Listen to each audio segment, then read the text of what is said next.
Yep.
In a nutshell, here's how I summarize these rifles.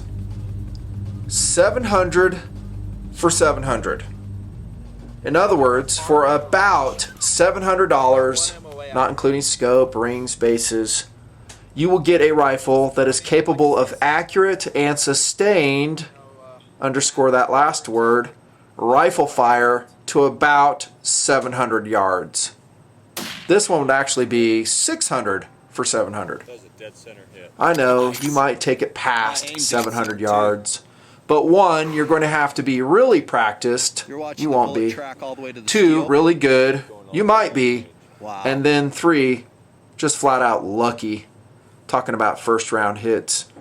We'll just call it 700 for 700. Hey dudes, Nutnfancy, tabletop review, Remington 700. At least two models of the 700, some of my favorites. On the top is Remington 700 AAC model.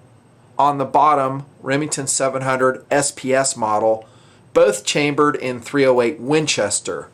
That's why I say around 700 yards.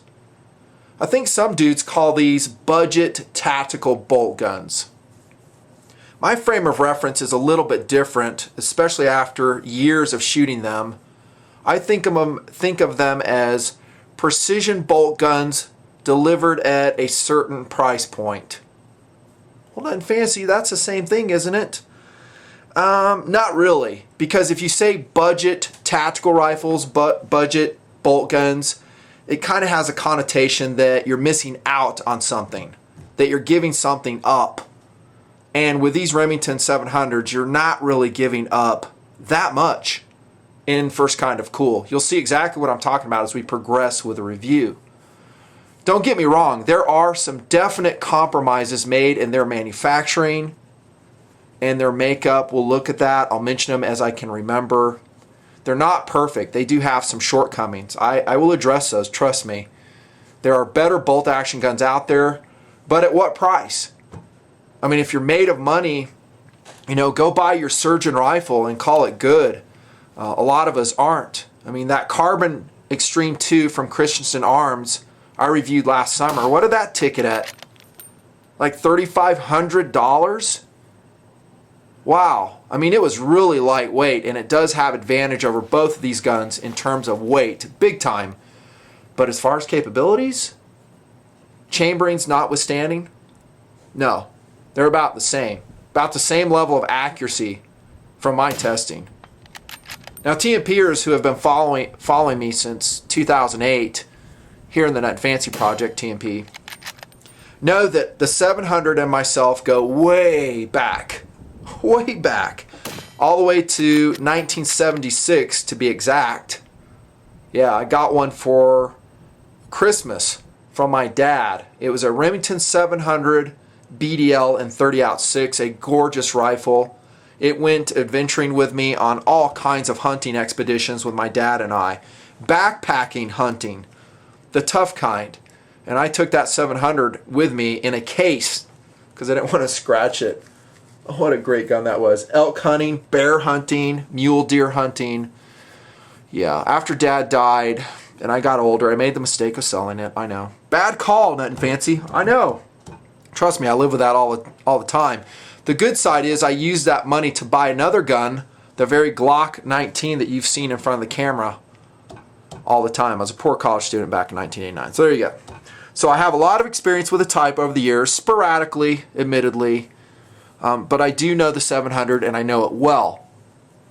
I'm going to start out by saying that these are not the same 700s that were being produced back then. Whether you're talking the 1970s, the 60s, they're different. They've evolved. They represent modern manufacturing, and that gets back to the price point. I mean, we'd all like, you know, a handcrafted bolt-action rifle, right, for $500. You guys know that's completely unrealistic. It's not going to happen. They have to, you know, put in certain materials. We'll discuss different ways of making the 700 to bring it down to this price point. They do a pretty darn good job of it. Remington. Let's kick it. I want to jump right into philosophy of use. A couple ground rules. Sometimes I throw these out. They're big guns. I'm going to wrangle them, probably bang into some stuff. You know, bear with me. You might be a Remington fan. You might not be a Remington fan.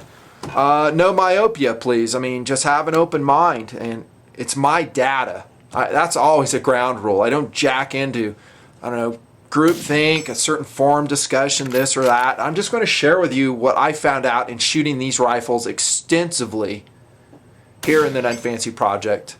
And I'll just let you know, the good, bad, and the ugly. Might go 40 minutes, I don't know, longer. Who knows? POU.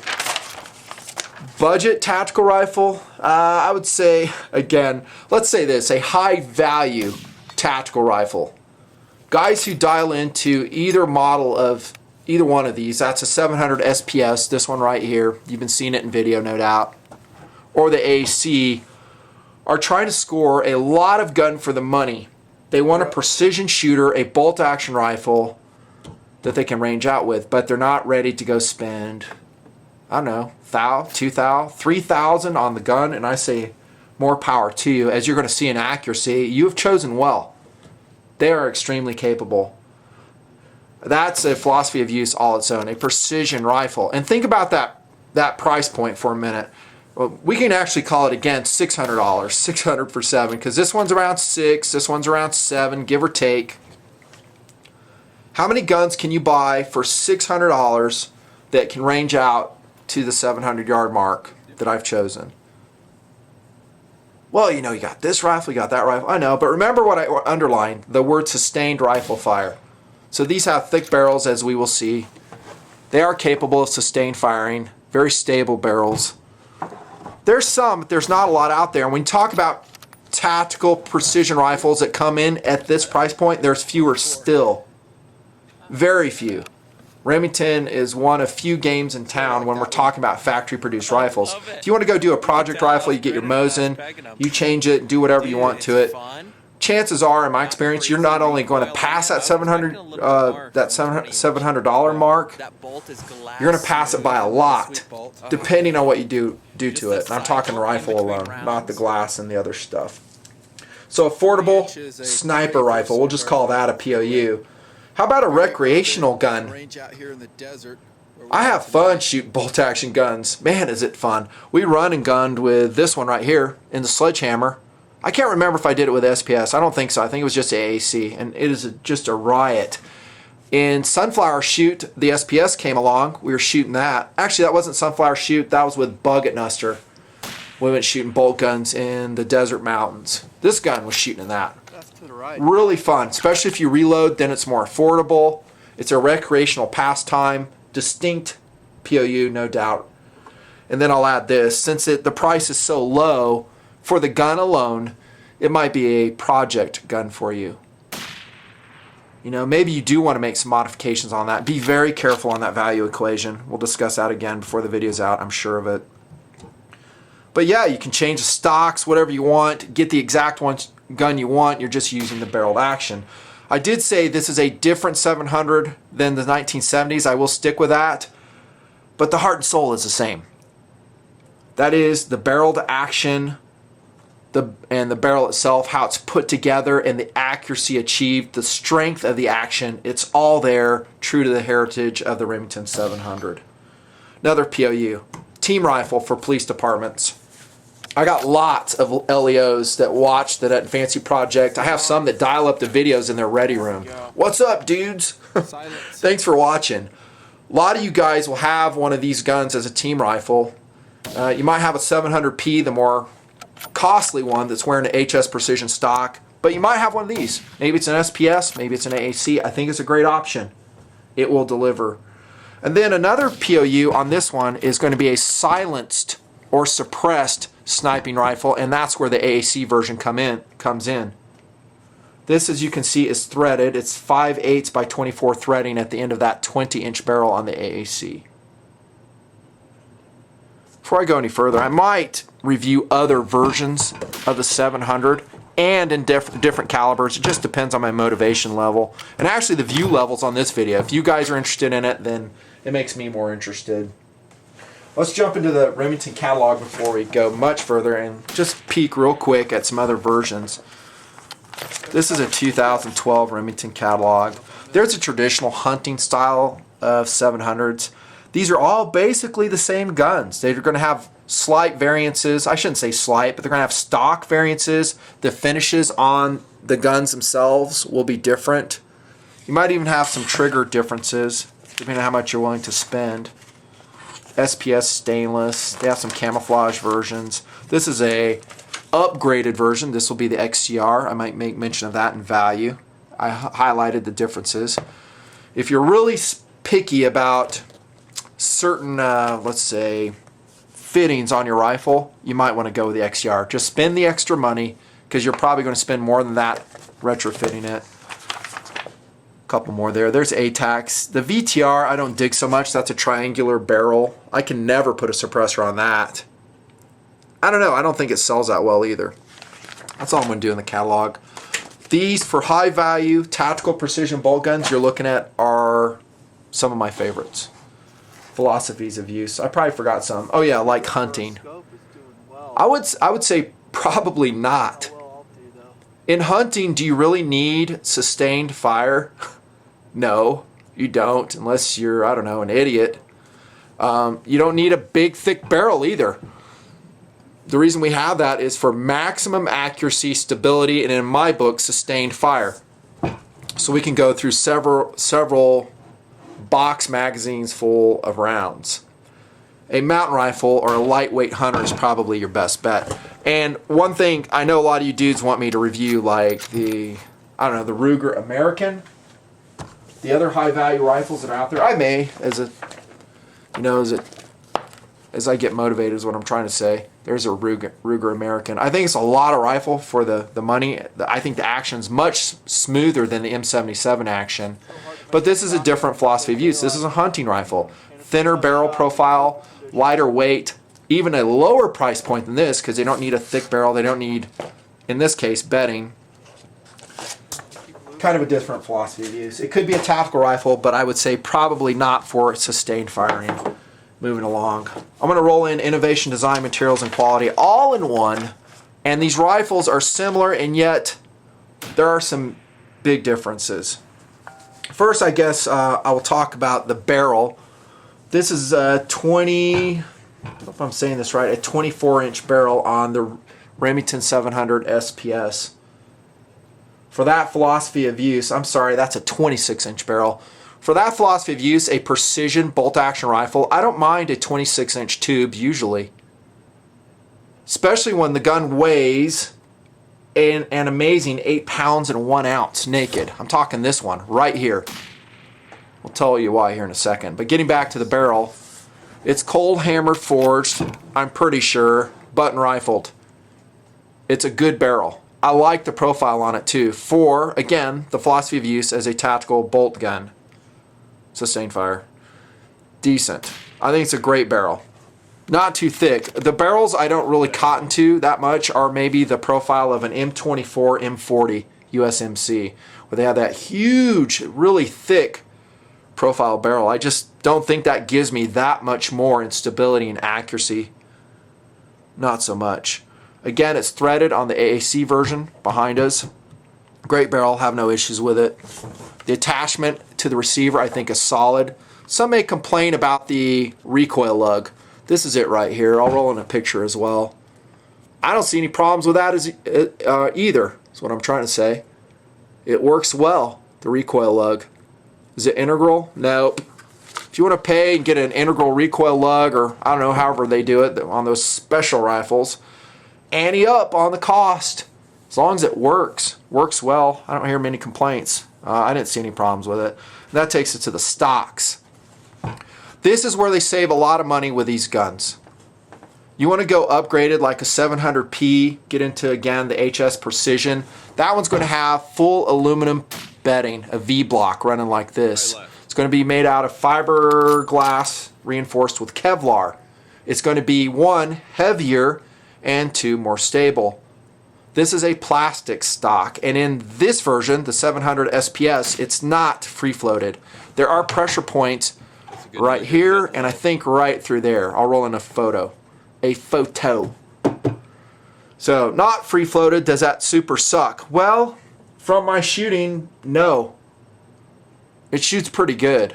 If I had my druthers, yeah, I want a free-floated tube. This one is free-floated, and this is a Hogue stock. We'll look at it in just a second.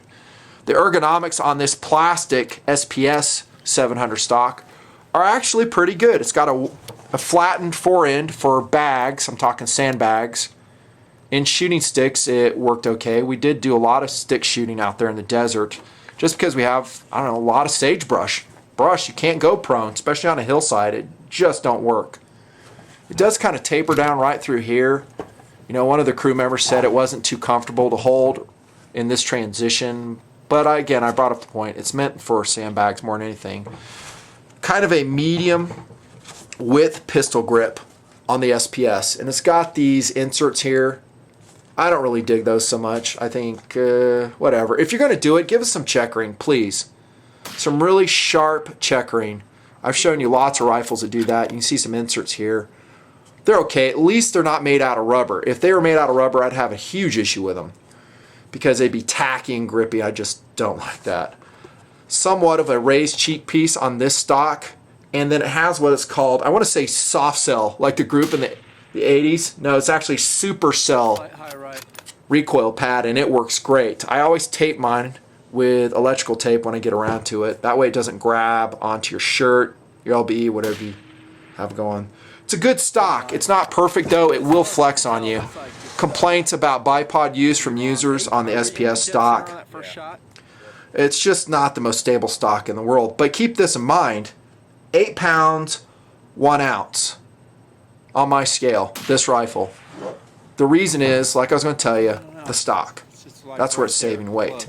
This is a Hogue overmolded, as you can see, somewhat camouflage stock on the 700 AAC. I love this stock as well. It's more comfortable. It does have that grippy rubber I was just criticizing. I'm going to stick with that. It will grab onto clothing. That is obnoxious at times. I haven't taped this soft cell Supercell pad yet. You can see it in detail right there. It really works though. Soft shooting guns thanks to that. But it's a comfortable stock. This is kind of a more narrow pistol grip, 3/4 pistol grip you might call it. It does not have a raised cheek piece. Somewhat flattened forend. When I was reviewing the Ruger Gunsight Scout, in my mind, this was a stock I was thinking of that was so much more ergonomic and comfortable to shoot right here. It's long enough going forward on this 20-inch tube that I have something to grasp onto. And this one is somewhat bedded. There's going to be 2 pillar bedding shafts right under the action. And the barrel is free floated. So it goes right here. You can see in the photograph. Another aluminum tube. Really crank those down, by the way. Keep them cranked down for maximum accuracy. Free floated tube with Hogue stock. I could live with both of them. Even though it's rubber overmolded, I have somewhat partialness to the Hogue.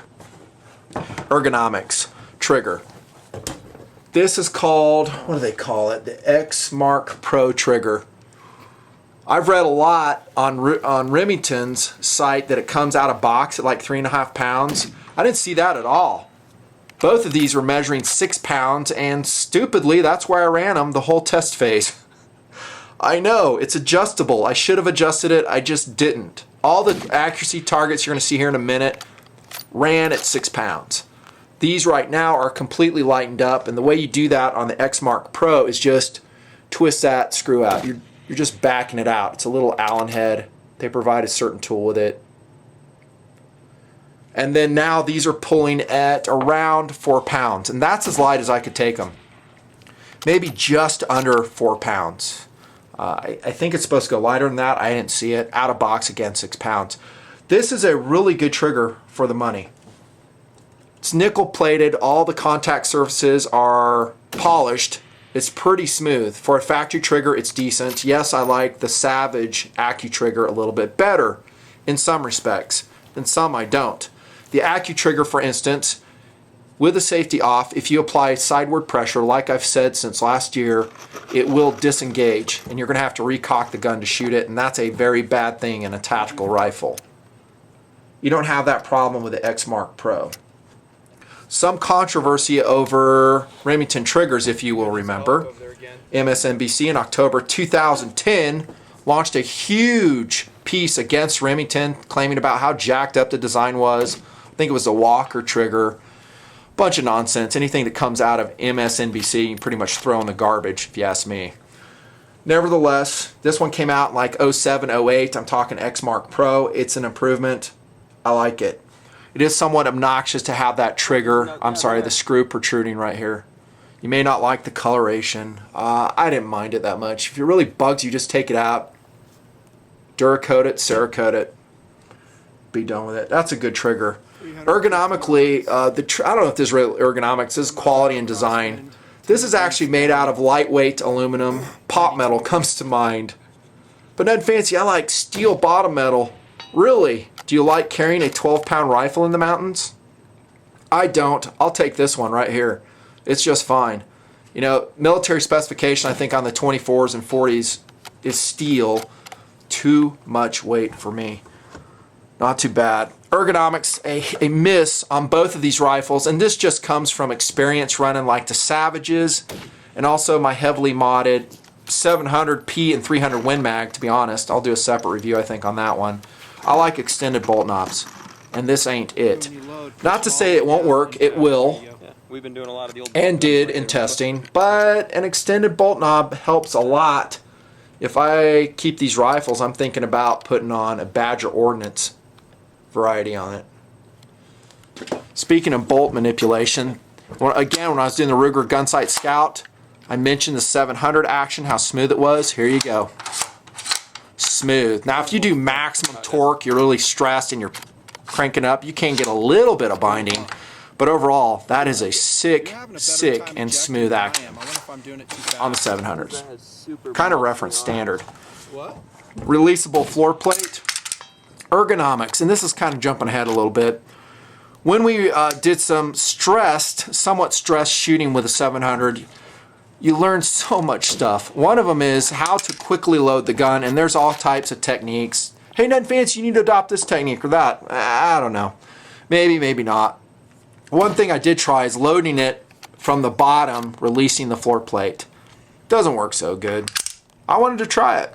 Learned. It's easy to misstack those cartridges, fumble with them. No, you just got to load from the top, and that is honestly a downside of not just the Remington 700, but all precision bolt guns that don't have a detachable magazine. You're going to have to constantly feed them from the top. They have very limited rounds, and in some ways, in some philosophies of use, you might be better off running a SAPR, semi-automatic precision rifle.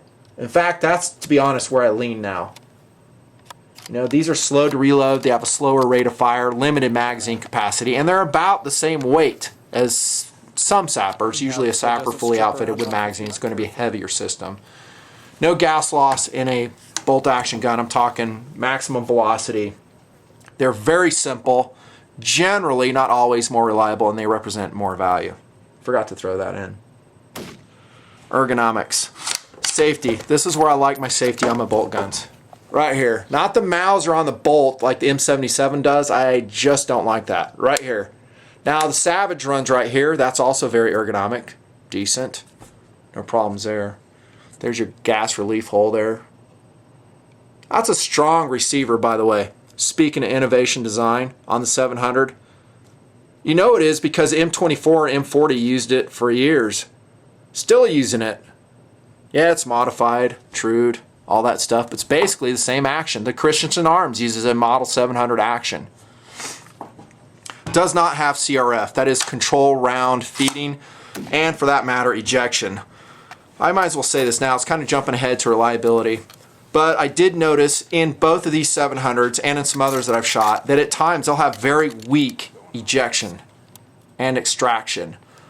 Part of that may be I put so many rounds for these guns. I may have had some brass inside the ejector right here. Let me show you that right now. Keep that area cleaned and lubricated. There's your extractor on the 700. There's your ejector. There should be spring loaded, cleaned, and lubed at all times. It still does not eject with the amount of force that I would like it to.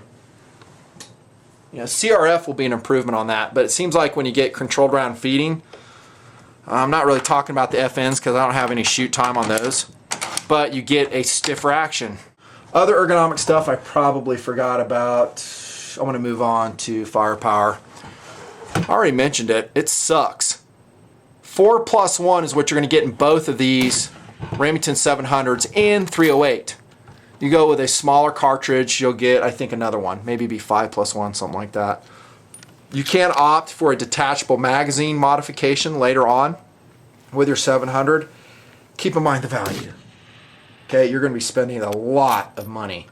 A lot of money.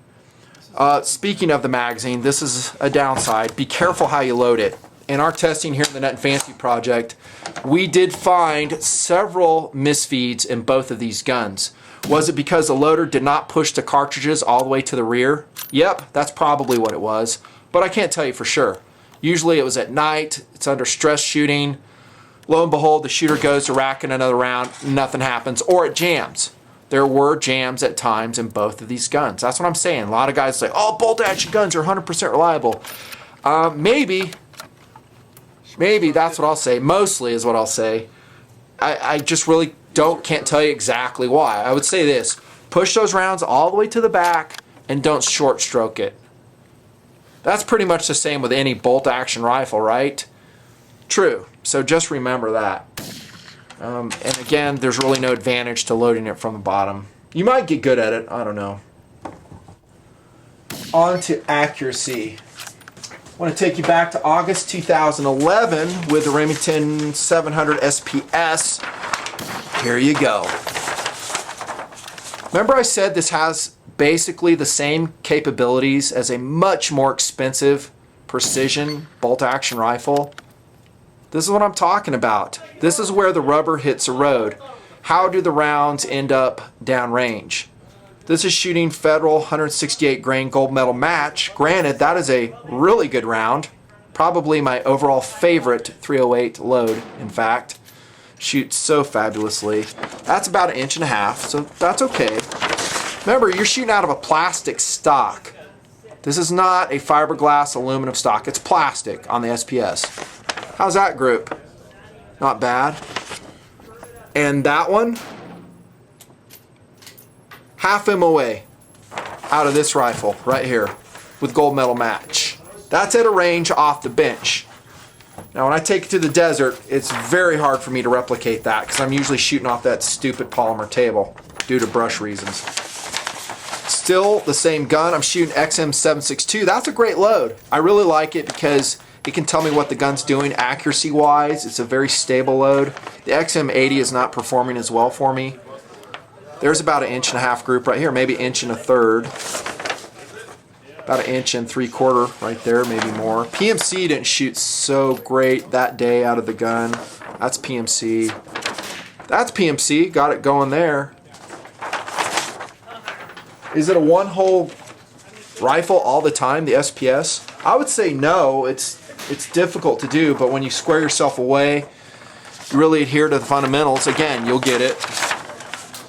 This is the next month. This is the same gun, 700 SPS 308, September 2011. Wow, indeed. Not made up. Sub MOA accuracy out of this gun. Astonishing.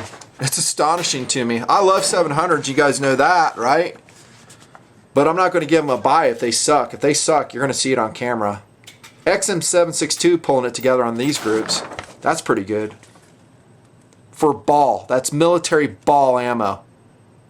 I like showing you guys that because it's realistic. It's probably what you're going to be shooting. It might be the only thing you have. If you're lucky, it'll probably be wolf. It's good to know. How will this precision rifle shoot the stuff you have? We'd all like to shoot match, right? Do we have $30 per box of 20? Nope. Here comes the AAC joining the fray for the accuracy testing. This is Tactical Doodle in June of this year. Whoa! Nice. I'm stoked on that. It's not one hole, but that's a 20-inch tube and it's in the desert. No, I'm sorry, that's range. I'm a mistake. It's on the range. That's still a pretty good group though. Federal Premium 150 grain. That load shoots pretty good out of most guns that I do. Gold medal match, Sierra Match King. Love that load. I'm getting about, I don't know, inch and a third, inch and a half out of the AAC. There's about an inch and a quarter group out of this gun on top. Going back to October 2011, I said I was going to show you the bad if there is bad. There's XM762 out of the AAC, slinging it all over the place. That sucks. This might have been in the desert too. Can't remember. Probably range. Yeah, it's all over the place, dude. That's a good group, 3-round group. Got a frowny face up here. HSM AMAX 168 grain. 700 SPS AAC coming at you. PMC it shot pretty good. If it shoots ball like that, basically an inch and a half, yeah, I'm totally going to take that. LCM. Oh, that's Lake City Match. 175 grain. I had a few rounds of that. That was all over the place. This gun did not like 175 grain Lake City Match. I'm sorry, 173 grain. Frowny face on that one. Well deserved. Just by way of reference, here's a Savage Model 10 FP in the Nutnfancy project. That's how it's shot. I would say better. To be honest, that's shooting better, at least with that load. Well, maybe not. Because now we're shooting one hole with a 700. I'm looking at these down here. Just throwing that up, showing you. I think what you should take away from it is that target that I showed you. Right there. That's possible. When all things are in your favor. This gun, I would say, is probably a half MOA gun if you're getting lucky. Really good ammunition. This one's probably a 1 MOA gun from my testing. Really good ammo. Maybe even a little bit more than that. Maybe a 1 1/3 MOA with the AAC. They may get better as more rounds go, but I have hundreds through them at this point. That's probably where it's going to end up. Accuracy is excellent, especially for the price point. Takes us to field strip. What's to say on a bolt action rifle? Already took the bolt out, right? Easy. There's your takedown button right there in the trigger guard. If you have to, you can take this out of the action. There's your Allen head screws. This does not have aluminum tubes in it. In other words, aluminum bedding here. It's actually plastic as far as I could ascertain. I wouldn't crank those down too much. No, I don't have some foot-pounds for you. That's field strip. Take the bolt out, clean it from this side. Done. I lubricate the bolt lugs, which by the way are pretty strong in a Remington 700. You can see them right there. Known for their strength, tight lockup, consistent lockup. My dials are set on this. Put a little bit of Slip 2000, your favorite lubrication on those, and that's about all it needs. Really a simple gun to maintain. That takes us to accuracy. Already winding down the video, unbelievable. It's a Remington 700, and so there's all kinds of accessories for you dudes. All kinds. Basically, they'll fall into the groups of bolt modifications, in other words, an extended bolt knob, What else? Stocks. You can replace a stock. You can do something with the trigger, maybe completely replace the trigger. You can put different rails on it. And by the way, I forgot to mention the optics setup. I guess I'll do that now. On this gun, it's a 20 MOA EGW aluminum rail. I went out of my way to find a 7000 series aluminum rail. I think that's what this is. And I love it. It's perfect. I didn't want a really high mount. I'm trying to keep that scope as low as I possibly can for cheek weld. If guys complain about the cheek weld, speaking of ergonomics on the 700, I would probably look at their scope, their rings. These are TPS 30 mil rings on here, also aluminum. Extremely strong. 7000 series aluminum will get the job done. It does in your AR-15 receiver. Why do you need to make everything of steel on a gun? I'm trying to keep these light. That's a big advantage of these budget tactical bolt guns, as they are lighter than a lot of the other alternatives, to include, for instance, the FN TSR XP. About a pound lighter. The scopes I have on there are 4.5 to 14 30 mil tubes, Burris, non-illuminated. They're outstanding. They have the disadvantage of objective focusing up here. That's not exactly, I don't know, convenient, and they're not illuminated again. They are lightweight and they have a ton of adjustment. You can see the dials on these Burris scopes. Burris just does a great job of delivering high value optics. There's a lot of companies that do. There's your dials, and they worked fine. Fine. Just don't get confused on where your dials are. We learned that in Operation Red Skies, right? Totally.